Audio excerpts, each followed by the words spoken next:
Hey guys, and we just got the final sales report for the fiscal year of 2025, and unfortunately, this may be the last time that Nintendo will update the sales for the Thousand Year Door remake and Mario & Luigi Brothership.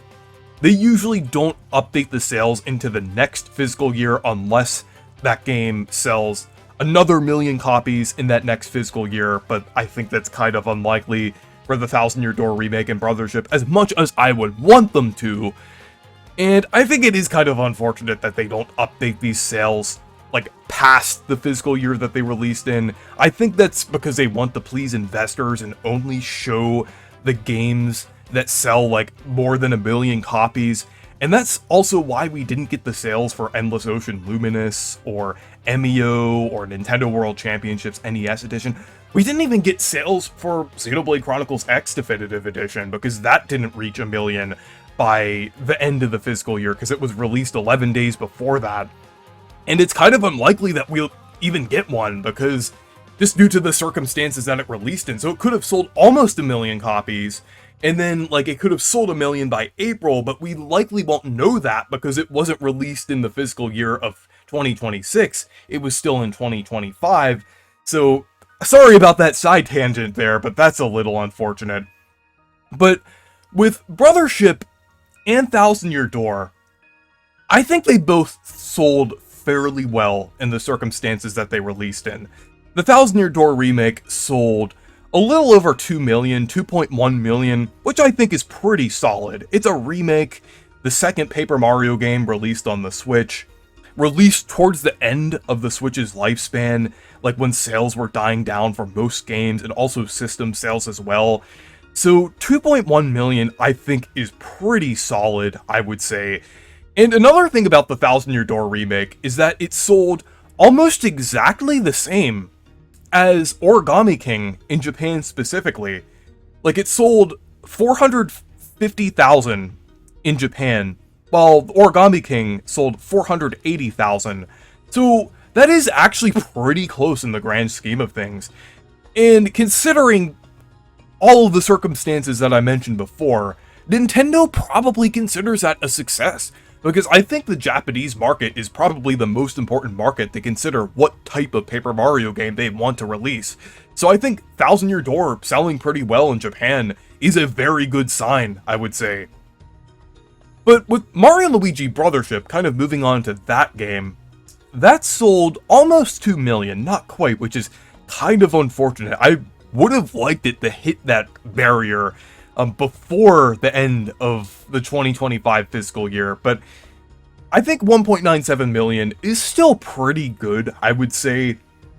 Like, for a brand, even though it's a brand new game, not a remake, it was released even later in the Switch's lifespan, after the knowledge of the Switch 2's existence. And I mean, some of those sales were, like, after the Switch 2 was announced and everything. That goes for both Thousand Year Door and Brothership, since these sales include, like, January through March.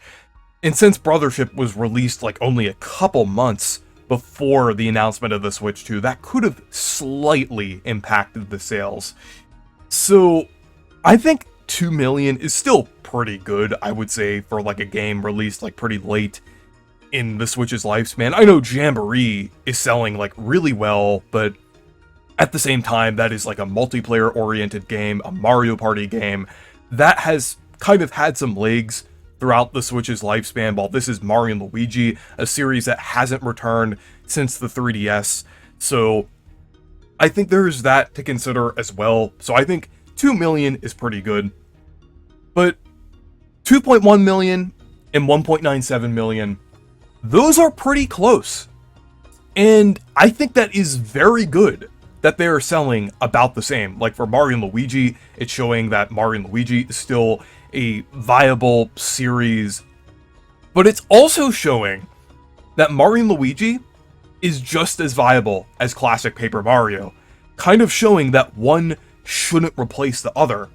Because if you remember, back during the Wii U era, when Paper Mario Color Splash was released, Risa Tabata said in an interview that Color Splash wasn't an RPG partially because of the Mario and Luigi series existing at the same time, and people could just play the Mario and Luigi series if they wanted to get their fix of Mario RPGs.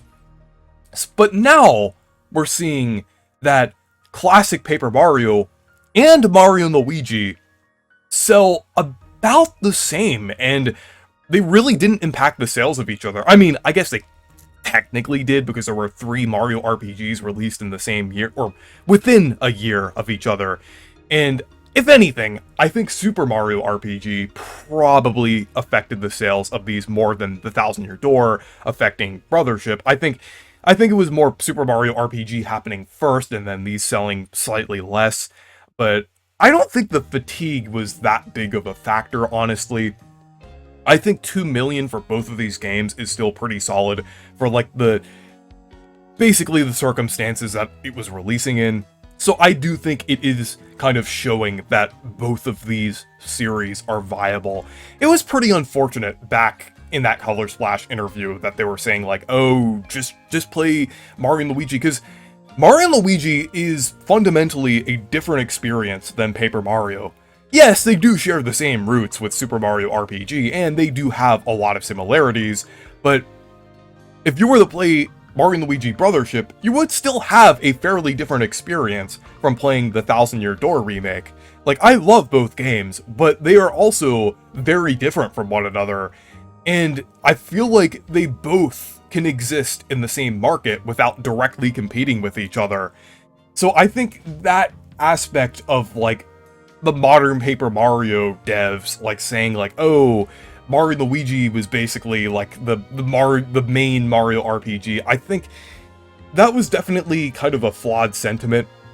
Thankfully, I feel like the Paper Mario devs, and Intelligent Systems in general, kind of changed their views on that, and I feel like now they probably would see that they're equally as viable, especially since Risa Tabata, the person who was actually doing the interview and said that, was actually a producer for the Thousand Year Door remake.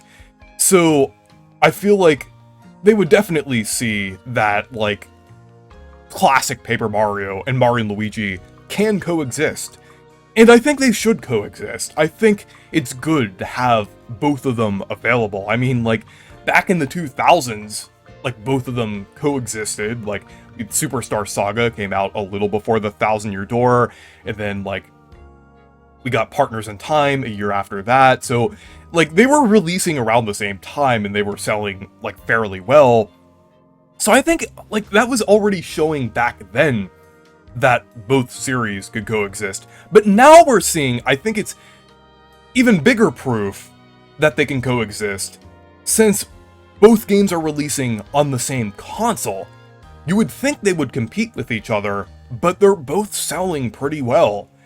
So I think that's a pretty good sign that both of these series can probably be handled pretty well on the Switch too, and Nintendo will see both of these series, at least Paper Mario in its classic form along with Mario and Luigi, as both being viable.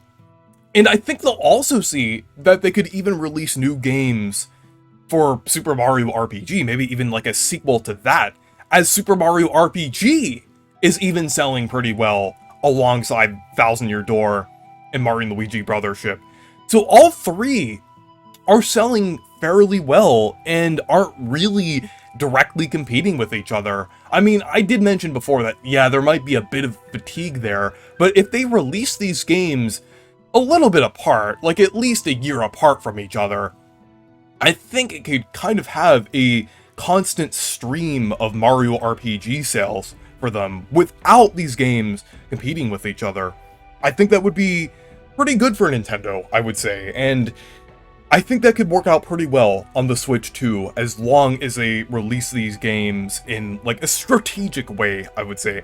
I don't think they're ever gonna release the Mario RPGs this close together again, but we probably will see maybe, like, releases like a year apart. Like, let's say the next Paper Mario game will release in 2027, then we get a new Mario and Luigi game in 2028, and I'm not sure when they'll do another Super Mario RPG sequel, if they are gonna ever do a sequel to Super Mario RPG with Arte Piazza. but it will probably be like at least a year between like the release of like Paper Mario and the next Mario and Luigi. So they'll probably space it out in a better way, I would say, in order to maximize the sales of these games without kind of creating too much fatigue. But just right now, I think it's a very good sign that Mario and Luigi is selling just as well as classic Paper Mario. So it kind of shows that both can coexist, that classic Paper Mario can exist, Mario and Luigi doesn't have to replace it, or vice versa. Mario and Luigi, or classic Paper Mario doesn't have to replace Mario and Luigi. It's like both of them can exist at the same time. But yeah, anyways, let me know what you think down in the comments. And anyways, thank you guys for watching this video. Make sure to leave a like and subscribe for more. And make sure to check out my Discord server and Blue Sky if you want to. Stay perky!